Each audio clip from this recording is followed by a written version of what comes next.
attendees are in listen-only mode. Hi, this is Donna Whyte, and this webinar is Teaching Reading is Rocket Science. I tell people on the road I have 3 jobs. My first job is that I'm a mom. I have 2 children of my own, 2 grown children. I often remind teachers that if everyone takes care of the kids who live in their houses, our jobs as teachers will be easier. And so remember, don't stay too late, don't come too early, take care of your own. The kids whose lives I've affected most lived in my house. My second job is as a teacher. I'm certified in New York State, pre-K through 6. I belong with kids. I love teaching teachers, but I love being with kids. I have been privileged to work in every single grade level within my certification at one time or another over the last 20-some years. And so I presently work as a reading consultant for 3 of very impoverished high needs districts with a lot of kids who struggle in reading. And so this particular webinar is very dear to my heart. My third job is as a consultant. I write for a couple of publishers and also for myself. I run the smartyzone.com. My materials are available there. I also visit schools throughout the United States and have presented at national and state conferences over the last 16 years. This topic is one that never seems to get easier. We are now looking at some of the numbers from the last couple of years and realizing that 2/3 of our children are not reading on grade level in the United States. Therefore, we have to look at what is it that we're missing? What pieces are we missing as we are trying to create literate students in our schools? Reading is a skill and is the path by which children travel to all other subjects. I started my career as a 2nd grade teacher, and I believe that that's the grade where it becomes super apparent when a child is not gaining reading skills that they will start to fall down in other subjects. The problem with the word problems in math will become the words, not the math. And so many times we see kids who are no longer able to keep up with the math, the science, the social studies, simply because they do not have decoding comprehension skills to be able to read the math, science, or social studies. And so we do know reading is the core. How hard can this be? I was leaving Florida from a national presentation some years ago where a lot of teachers from around the United States were involved in that particular conference. And so they were flying out, some of them on the same plane as I was. I climbed on the plane. I have a lot of points and don't like to travel when I don't have to, and so I used those points to upgrade myself. I got myself a Bloody Mary, sat down, started chewing on celery. A man joined me in the seat next to me. He was dressed in a suit. I was dressed in a suit. I had been the keynote. And our teacher started getting on to the plane. And you could tell a teacher a mile away. Some of our teachers had headbands from Disney. So all of them were carrying their bags. We love our bags. We fill them up. We carry them, you know, from school to home. Sometimes we don't even take them out of the car. But the truth is, it was obvious that we were teachers. He said to me, "Oh, look, it's a bunch of teachers."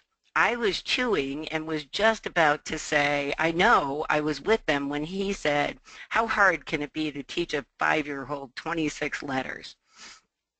As usual, I thought to myself, there are just so many people that don't get this, that our pre-K, K1 teachers and many of the special needs, the special service teachers, our reading teachers, it's not just teaching them the letters, but the letters are the code to how we read and write.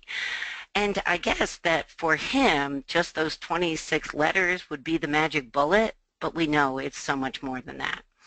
There are 26 letters. Those 26 letters are represented by 44 most common phonemes. There are a few others, but the most common ones are, there are 44 of them. So the sounds representing the letters. We know that G has 2 sounds, C has 2 sounds, and so the most common phonemes, including short vowels, long vowels. That's not even the problem. 26 to 44, that still seems fairly easy. It's when we begin to understand that those phonemes are then represented by 250 plus spelling variations. To read them and to be able to write effectively, that's where the difficulty comes in, when there's so many variations that represent the sounds that represent the letters. And so it isn't as easy as people make it seem at times.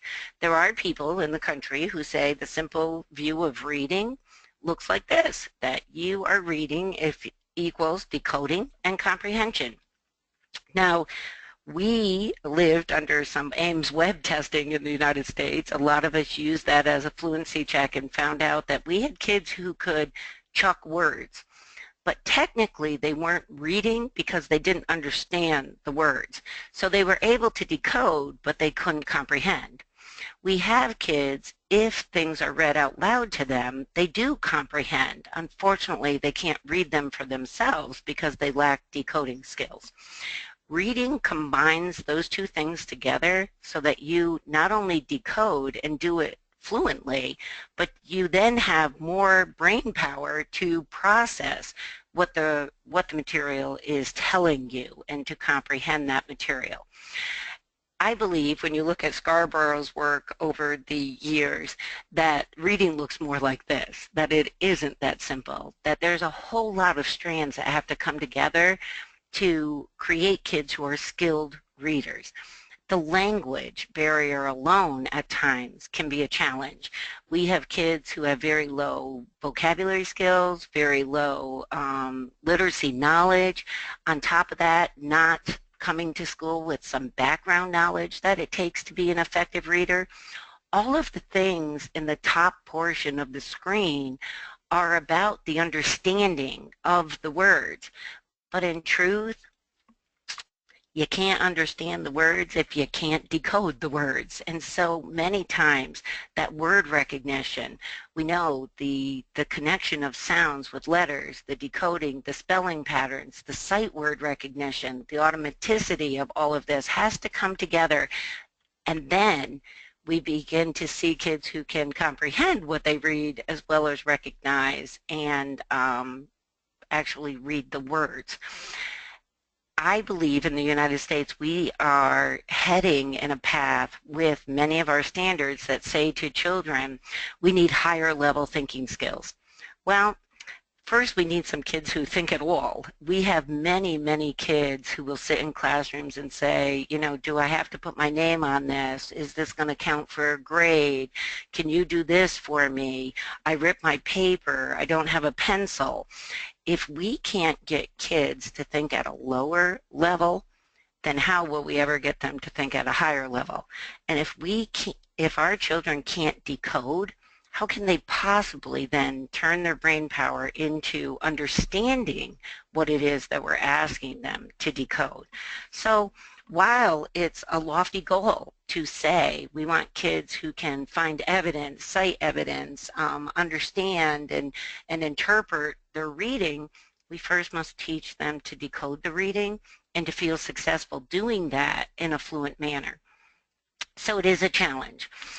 These statements are statements I hear often from the many schools that I work with throughout the United States. I tend to work with the most impoverished schools, with the highest struggling children, but teachers will say to me, the student's so low. I'm not sure that I always know what low means.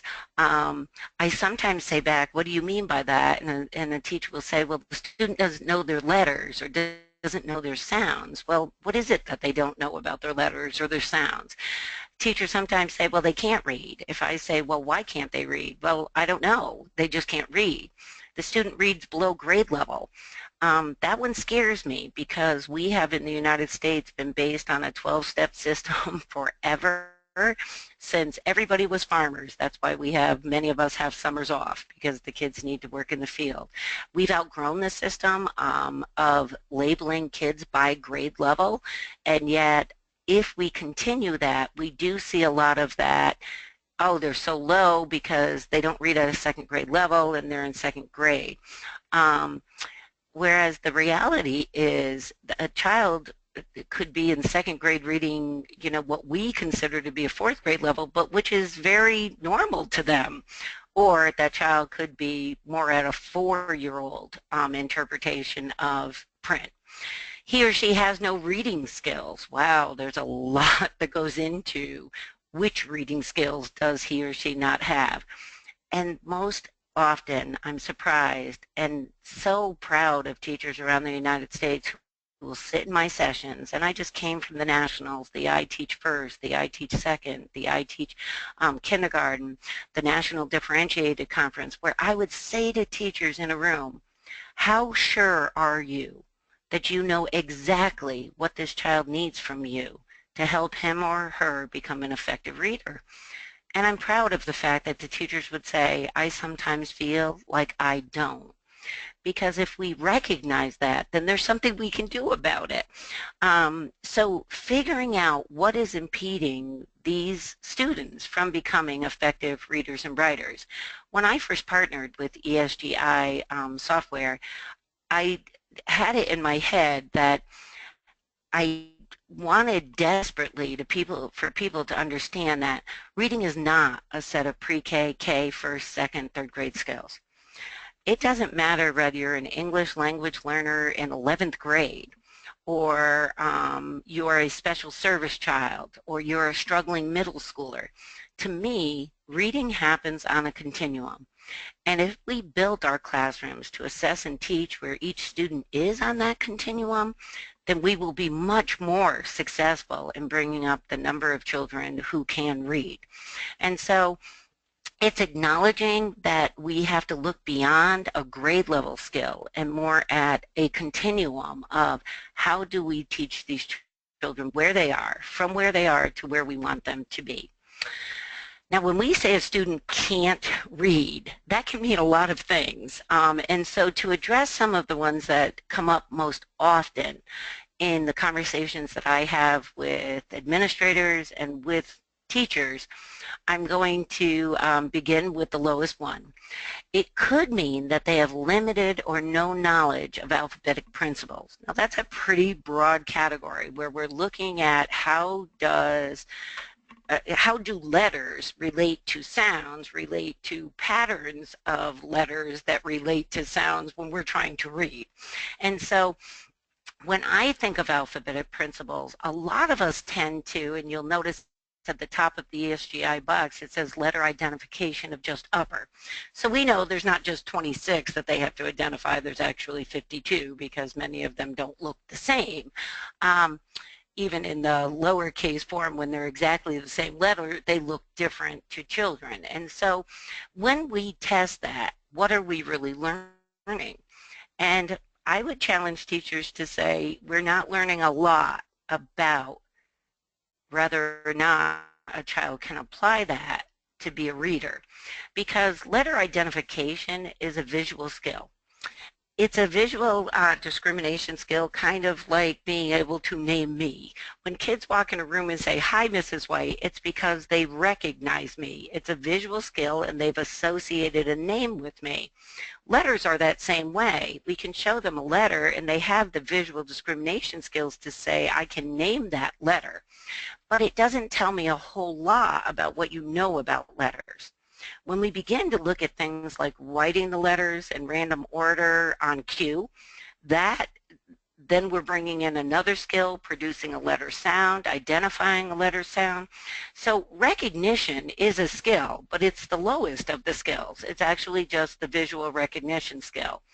Writing combines visual recognition with motor ability, so that when I say, can you write the letter M without showing them a model, they have to get the visual of what an M looks like in their mind and then also have the motor ability to transfer that toward, through their hand and onto the paper. Producing sounds involves speech skills, and so it's a whole different area when kids are able to produce the letter sounds or most associated sounds with letter patterns. And then we look and say identifying sounds is an auditory skill.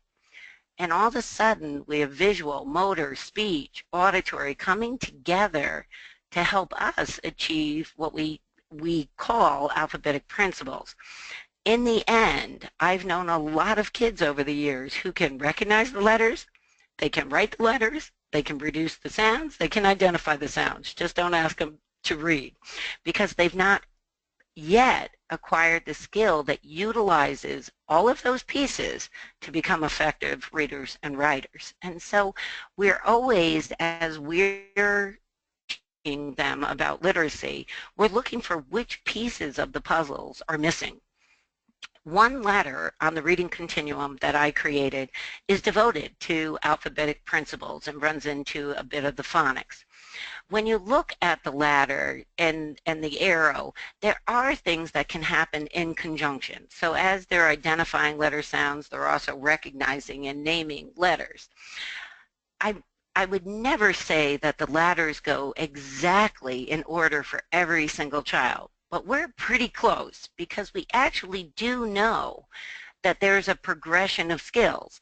And even before we look to the yellow ladder with the alphabetic principles, there's two other ladders that come before that ladder. The lowest level is looking back at concepts of print. Do children even understand that those black marks they see in books actually represent those same words that we use in our language when we speak? And that you can learn to read those words and to write those same words. So concepts of print falls at the very lowest end of the ladder. If you look up and you see number of words in a sentence, that's considered to be the lowest level of phonemic awareness, that you can hear, not see words on a piece of paper and count them, because that connects a phonic component of it, but just in your listening skills, you know that when I say the cat is black, that you can count that those are individual words in language. The cat is black, and you can say 4. Many times I meet children who cannot tell me the number of words they hear in a sentence, and yet they're being tested on how many sounds do you hear in a word. It is easier to hear the words because they make sense to kids.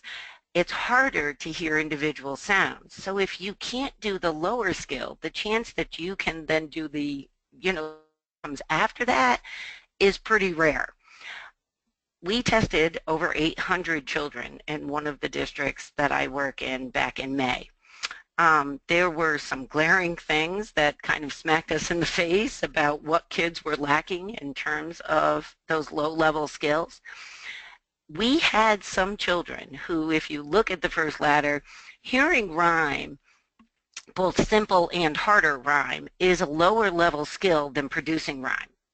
Many kids, when you say cat, mat, can tell you that they rhyme. You say cat, dog, they say no, they don't rhyme. That's the ability to hear that two words sound the same. Producing rhyme is a harder skill. When you say to a child, give me a word that rhymes with coat, and some of them tend to say mitten, because it's the processing of understanding rhyme and then being able to produce on the spot a word. It's a harder skill. There were children that could not produce rhyme, and yet they were reading. They were over on the yellow ladder connecting multiple phonemes and graphemes, the letters and the sounds. And some of the teachers would say to me, well, we need to go back and teach them rhyme. We won't do that. See, the ladders were built to show a general progression of skills.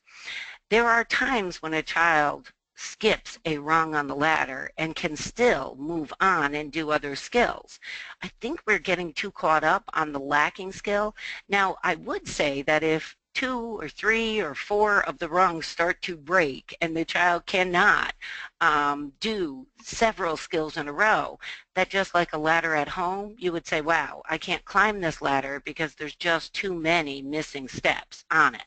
So it's a general overview of the skills you need in phonemic awareness onto the phonics. The skills continue as we become effective in strategic readers, all the way into syllables, sight words, the prefixes, the plurals, the irregular verbs, the pronouns, all of those things that help us with better understanding of print. So ESGI will be providing each participant with a file of the letters along with the directions for many uh, of the processes that I went through in determining how would we then look at the letters, make our best guess about where the children we work with are, and you are the master of that. You know these kids better than anyone else, the children in your class or the children that you work with. And so you look at those children and you say, I'm going to make a guess about where about a place to start. You would test them. If they did well and they were moving up the ladder, you might skip a couple of rungs and try something harder. If they're not doing well, it tells us to go back a few steps, to stop testing. We to test kids on skills they don't have. It's almost like we torture them instead of just saying, wow, within 2, I can see they can't do this. In the ESGI program, I tried hard to make the easiest for each skill to take the easiest one I could think of for question number 1 and make the ones towards the end of the test the harder ones so that we could get a feel for, can the child do it, but they just can't apply it at a higher level. But at any time when the child is getting many, at 3, 4 in a row incorrect, it's time to stop. It's time to go down the ladder and find a different place to start that child. And so I hope that the ladders will help to eliminate some of the torture that goes on when we're testing kids way above their skills. If you look at the yellow ladder, blends is at the top of letters. That's because it would be really close to impossible for children to learn to blend 2 sounds together if in fact they don't know their consonant sounds. I watched a first grade teacher trying to teach kids blends when in fact about half of her class didn't have a firm foundation in letter sounds. It's almost cruel to do that to kids. We have to go back, teach the foundation skill before we keep moving up the ladder. And so that's why the ladders were created, and I hope that they will help you in your own class.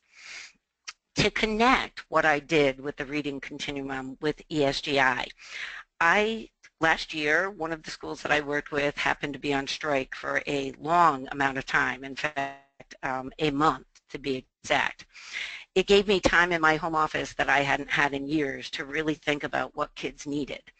And I sat and I began just writing. I contacted some of the leading reading experts in the United States. I talked to them about the kids that I worked with, how we couldn't get a handle on exactly what these kids needed. We had more assessments than we knew what to do with, but they weren't giving us the specifics of knowing what do we do today? How do we move this into small group today? We would do unit testing that we wouldn't know about until the following Monday, where teachers had already made plans to just go to Unit 2, Week 1, Lesson 1, instead of really truly being able to take those assessments and say, I'm going to change what I do on Monday morning based upon what I saw on Friday. And I don't blame teachers for that. I actually blame the system. There are so many assessments, and many of these assessments are not giving me the information I need to change what I do today with each and every child. So as I began writing them, it became apparent that I might become part of the problem instead of the solution by creating the continuum. Because even if I tried to keep the testing to a minimum, we were talking about somewhere close to 100, over 110 mini tests. And that on paper would be overwhelming. But it wasn't once I connected with ESGI. I was able to plug in these tests that now, for many of you that are ESGI users, you have access to. And I was able to put them in and then get quick results for the teachers that I worked with. We took a team of testing people into classrooms in one large district that I work in.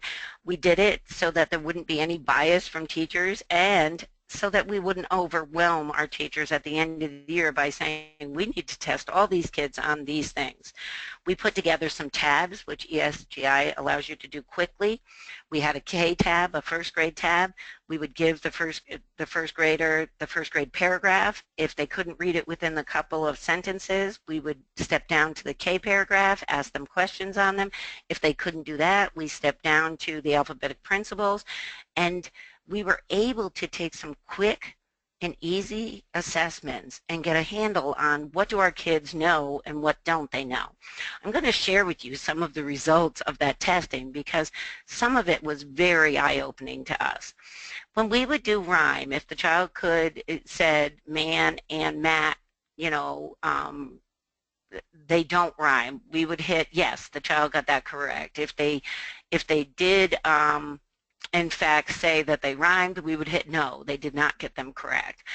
We would take simple for blending and segmenting, and in this case putting a initial phoneme with a rhyme, R-I-M-E, op. Could the child say mop? If they could, we hit yes. If they couldn't, we hit no. This one was just earth-shattering to us. Over 95% of our children in the kindergarten center got this wrong. And that has to make us as educators ask, what are we doing that does not allow them to learn what is a sentence? We had 3 sentences, as you see on the screen. We asked the children to put a finger at the beginning of one sentence and at the end of one sentence. To pick any sentence they want, put their finger at the beginning and at the end. And over 95% of our children put their finger in front of the I and on the very last period of all 3 sentences. That told us that at the pre-KK and 1 level, we too often write one sentence on the board. We refer to it as a sentence whenever it goes across, instead of sometimes creating the sentence and ensuring that it sweeps down and that we show kids the sentence just doesn't end at the end of the line, that there's times when you have to sweep down and find where the punctuation is. It gave us insight. All of the kindergarten teachers agreed we do that on chart paper, we do it on the board, and so perhaps this year we need to make that slight change, because nothing can be more heartbreaking than to think of kids sitting in classrooms at the 1st, 2nd grade level excuse me, and being told by a teacher, look at the first sentence in the story, when in fact they don't even truly know what a sentence is. And so that was really eye-opening to us. Another feature was that we, of course, and you can see sentence was the most missed of all of the concepts of print. Pretty scary. We tested letters, of course, letter recognition, in this case identifying letter sounds. Again, if you look at the chart, the first 4 most commonly missed, least known, if you look up at the left, least known concepts under identify letter sounds. The first 4, 3 of them are common vowels, and Y can sometimes be a vowel. There is not a chance that a child can learn to read without vowel sounds. The heartbreak of this is the most commonly missed are their vowels. And so we now know we may be spending too much time on some of our other letters and not enough time on the really important ones. See, because we actually did also find out that the majority of the class, in fact, I would say out of the 27 kindergarten classrooms, way over 75% of the children could identify and knew the sound associated with Z. That's scary to me because they won't see Z nearly as much as they're going to see E. In fact, nowhere close to as much as they're going to see E, and yet they had mastered Z and missed E. And so it definitely told us as a district, as we were doing our professional development training this past summer, we need to look at some of the ways that we introduce and continue to practice vowel sounds. One of the things that we're going to do is we're instituting vowel ladders where we will say to kids, we'll point to A within the rung, we'll say the short sound, then we'll say the long sound. We will show them the patterns of letters that create A consonant E says I says A Y says A. Teaching them not only the short but the long variations of those vowels, because without the vowels you will never learn to be a reader. So alphabetic principles in general. We then look to sight word vocabulary. There are 100 words that make up 50% of what we read and write each day. I would say that those 100 words are pretty important. How we teach them, how we introduce them matters. People ask me, and in fact on the questions that came in before this webinar, several people talked about which sight word list do you use. Now, Dolch list has been around as long as I've been in education. Without a doubt, it is the most established list. Someone did step it up a notch. Dr. Edward Fry created the instant word list based on frequency. They're almost the same identical words as on the Dolch list. The thing is that Dr. Fry put them in order of frequency. We actually know that the word the, is the most frequent word in our language. If that's the truth, then that is a word that must be taught fairly quickly. And so when we say a child has limited sight word vocabulary, we want to know what do they know about sight words, which sight words do they know, but most importantly, which can they apply when they're actually put into positions of real reading and real writing. And so let's take a peek at Emery. I think that you all would agree that we could be fairly happy with Emery's work on his first Fry's list 1 through 25. In fact, he really has mastered the first 25 words. This was putting the word in isolation on the screen, and Emery read it. He only missed a few of the next 25 most frequent words. Again, he did fairly well on identifying the first 50 words on the instant word list, which are half of the first 100 that make up 50% of print. Once he started to fall off on the next 25 and the last 25, I decided to switch over and test him on his ability to utilize these words in phrases. So utilizing some of the first 50 words and putting phrases on the screen that contain some of those words that he had read easily. I want to show you the results. He did very poorly. This is scary because this means that this child can read sight words in isolation but can't read them once they're put into real reading, even to begin to write them. Many times we teach sight words in isolation, but in truth, that's the least of the skill, because you will never, ever drive down the road and see a big sign that says the word the on it with no other words. Our high-frequency words happen in conjunction with other words. In fact, many of them without other words have no meaning. And so how do we get Emery from a place where he can read sight words in isolation to a place where he can read them in phrases or short sentences, to a place where he can actually utilize that skill in real reading and writing? And so, yeah, we see a lot of practice in center times where kids read the word, they stamp the word, they write the word, they build the word with magnetic letters, but in truth, that keeps the word in isolation. The true goal is to move that word as quickly as possible to a high-frequency phrase or sentence to show them where the word keeps popping up so that they feel like readers. We've moved isolated words into things that we can read. Real reading and real writing situations. We definitely then need to step it up and say, but can you read those sight words in paragraphs? These paragraphs that I created, titled School Drools, has the first 100 words from prize sight words embedded into the paragraphs.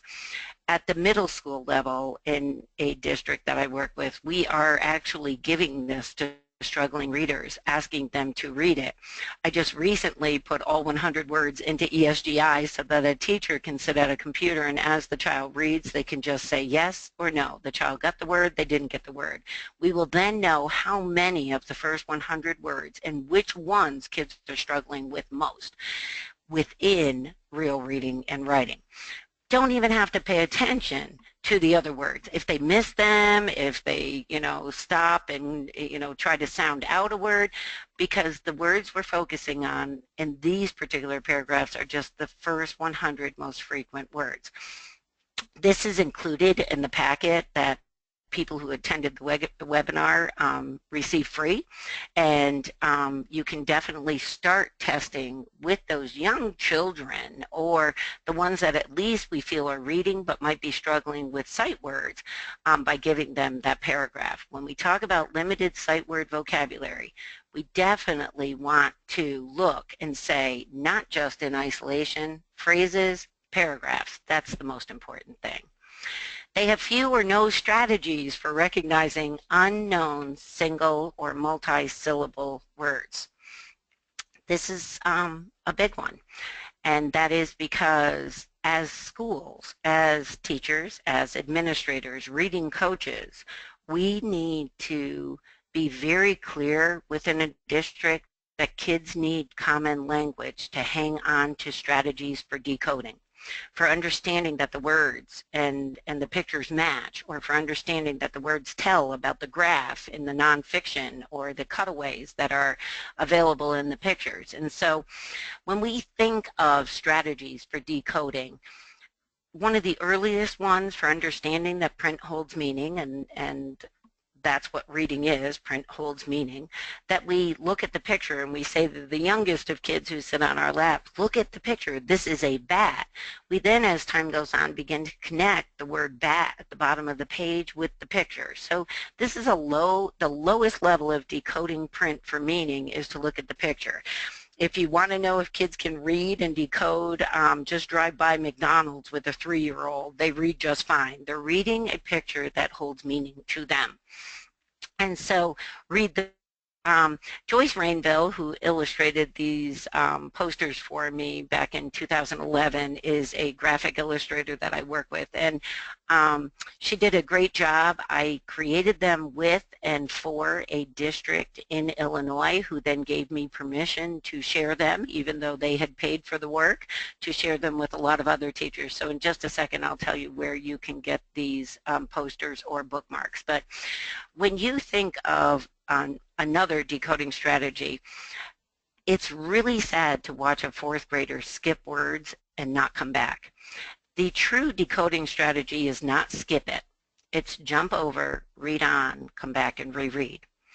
If you skip words and never come back, you will lose. Even if you can decode some of those words, you will lose the comprehension of the reading. And so we want to teach kids a common language of, you jump over the word, read on, come back and reread.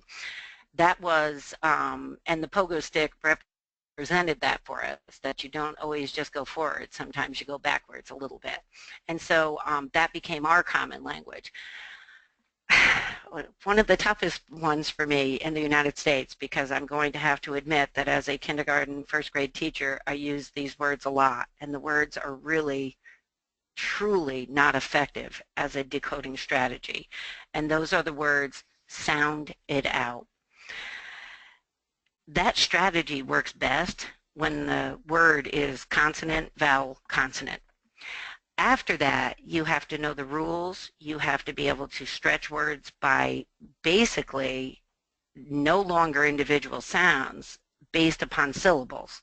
You become an effective reader when you begin to take off suffixes, prefixes, and stretch the word by looking at the root word part of it.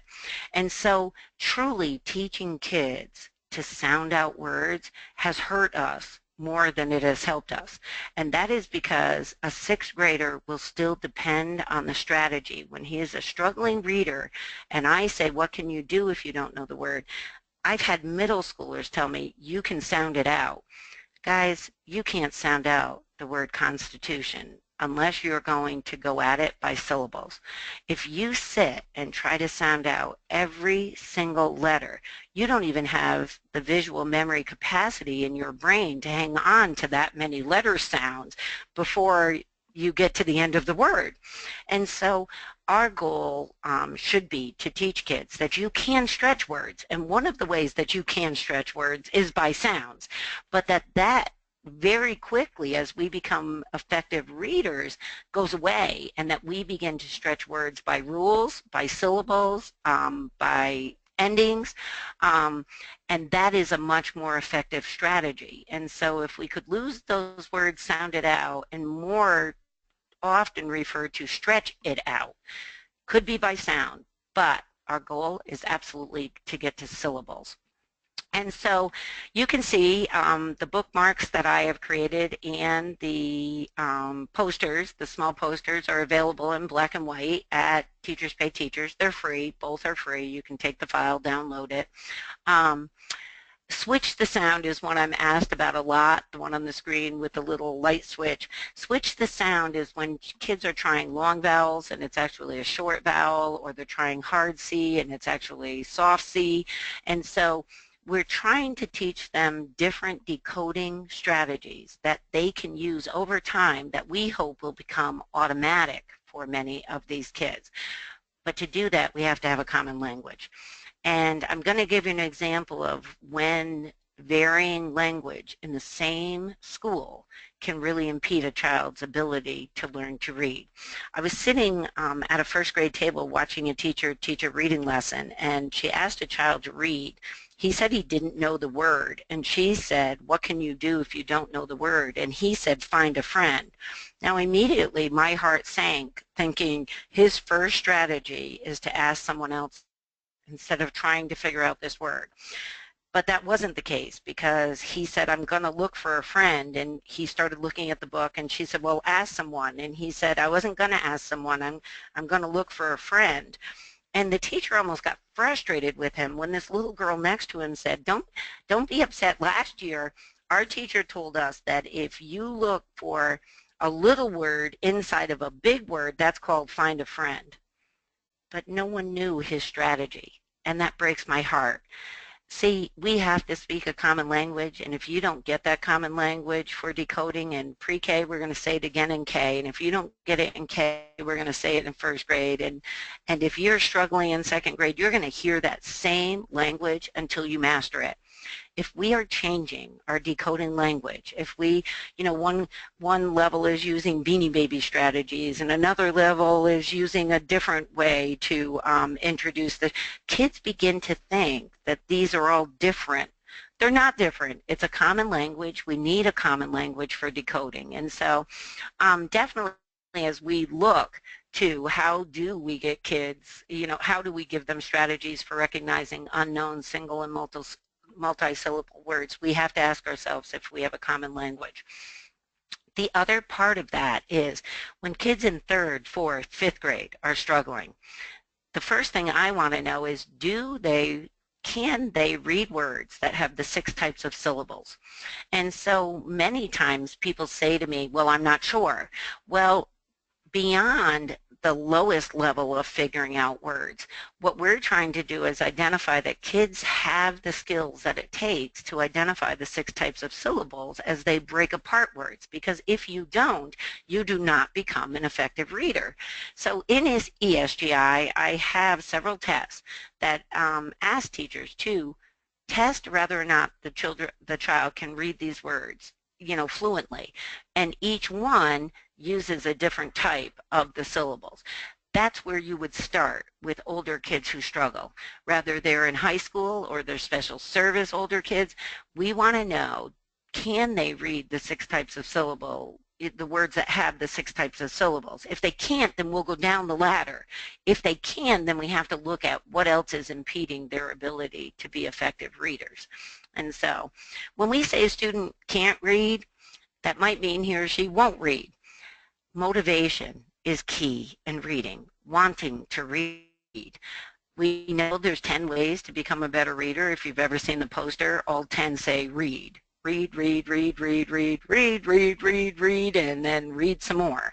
That's how you become a better reader. But we do have many children that won't read in the United States, and they won't read because they haven't felt successful.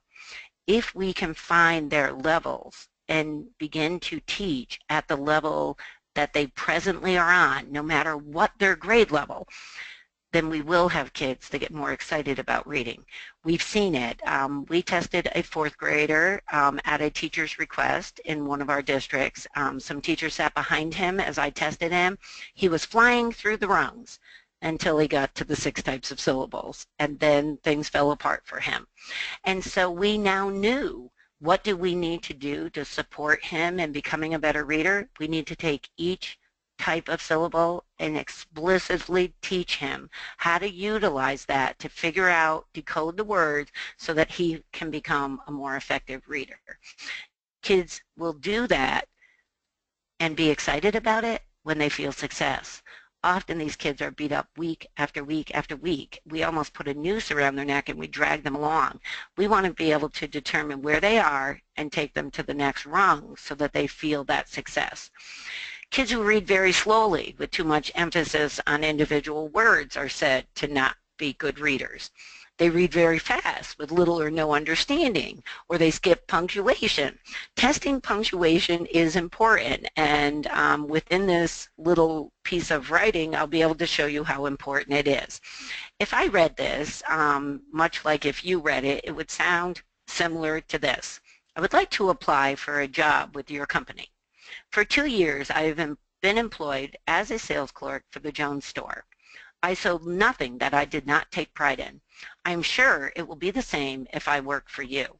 Now, just by taking those same exact words and putting in punctuation, it now sounds like this. I would like to apply for a job with your company for 2 years. I have been employed. As a sales clerk for the Jones store, I sold nothing. That I did not take pride in. I am sure it will be the same if I work for you. All of you want the first person to work for you, and none of you want the second person. Ensuring that kids identify and can read the punctuation is part of, I can now decode, but I have to be able to decode with the punctuation to get the comprehension that the words are the meaning of the words that are on the page, and punctuation plays a huge role in that. When we say a child cannot read, that can mean a lot more things come into play.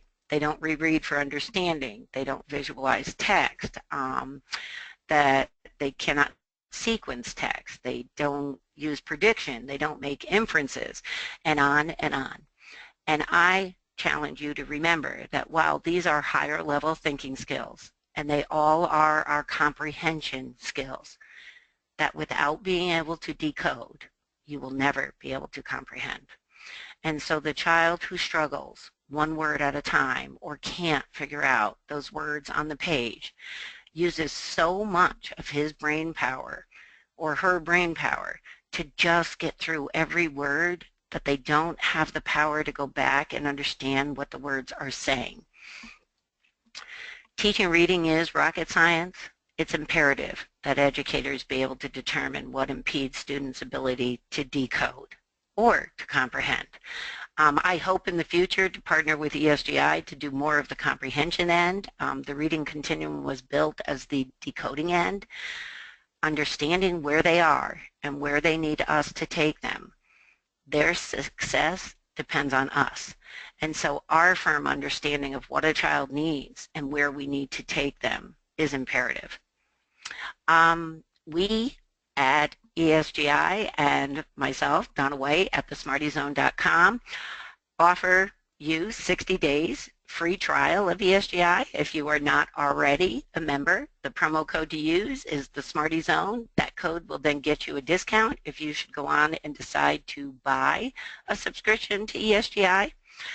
I do offer the reading continuum in a paper copy with Excel sheets for recording on a thumb drive, available at the Smarty Zone. I will tell you that without the electronics, the software that ESGI provides, that the assessments can become part of the problem. I love that ESGI has allowed me to take what was a massive amount of work and make it usable and quick for teachers to assess kids, to be able to sit in a classroom and pull what is the least known out of phonemic awareness, what is the most known thing, and then to be able to group those kids, to grab them out of a classroom and say, I'm going to take Alejandro, Emery, Alyssa, and Margielle, and I'm going to put them in a group. I'm then going to press one button and know what the kids don't know in that group, and just as important, what they do know, so I know what to build on next, has been hugely successful in the districts I work for. I'm so excited for the teachers. The teachers are excited to finally have a handle on where kids are. And so I'm happy to have brought you this information. I thank you for joining us. ESGI thanks you for joining us today. And please come back and visit us again. Thank you.